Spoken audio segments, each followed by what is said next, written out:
आज उल्टो रथ আমি বাগবাজারের বলরাম মন্দিরে এক বিশেষ কারণে ছুটে এসেছি। কি কারণ সেটা না হয় পরে বলি। পুরীর রথযাত্রা বিশ্বময় আলোচিত।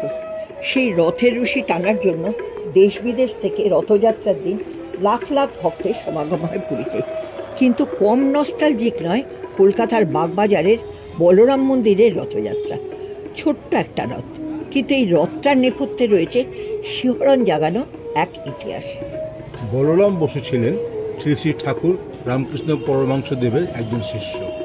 কলকাতায় এলে ঠাকুর বাগবাজারে বলরাম বসুর বাড়িতে কখনো কখনো রাত কাটাতেন।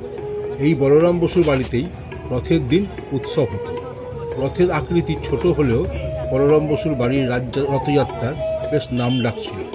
রথটি 1884 সালের 3রা জুলাই বাংলার আবেগের সঙ্গে ওতপ্রোতভাবে জড়িয়ে গেল। সেদিন ছিল উল্টো রথ। হঠাৎ ঠাকুর রামকৃষ্ণ তার ভক্তদের নিয়ে হাজির বলরাম বসুর বাড়িতে। নাচ গানের মাধ্যমে এই ছোট্ট রথের রশি নিজের হাতে তুলে নিয়েছিলেন। পরের বছর রথের দিন আবার আসেন ঠাকুর রথের রশিতে টান দেওয়ার জন্য।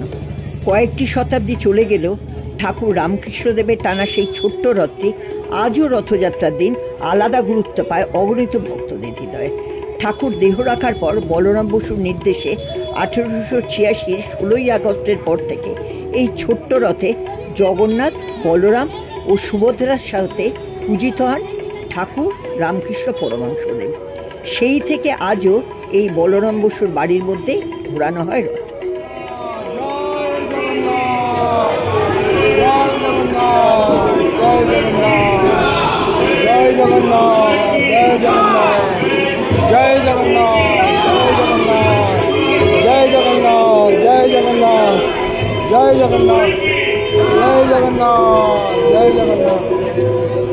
এই বাড়িটার সাথে আরেকটি ইতিহাস জড়িত আছে।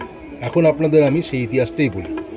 1897 সালে এই বাড়িতেই স্বামী বিবেকানন্দ রামকৃষ্ণ মঠ ও মিশন প্রতিষ্ঠার পরিকল্পনা চূড়ান্ত করার জন্য একটি সভা আহ্বান করেন। 1922 সালে এই বাড়িটিকে রামকৃষ্ণ বিবেকানন্দ অনুসারীদের জন্য একটি উপাসনালয়ে রূপান্তরিত করা হয়। সুতরাং বলরাম মন্দিরের রথযাত্রা কেবল একটি উৎসব নয়, এটি রামকৃষ্ণ পরমহংসদেবের স্মৃতি ও শিক্ষার সাথে গভীরভাবে জড়িত। বেলুড় মঠের সঙ্গে বলরাম মন্দিরের এক গভীর সম্পর্ক। ঠাকুর রামকৃষ্ণদেব যেহেতু নিজে বলরাম মন্দিরের রথের রশি টেনেছিলেন, তাই প্রতি রথযাত্রার দিন বেলুড় মঠের সন্ন্যাসীরা এই বলরাম মন্দিরে আসেন।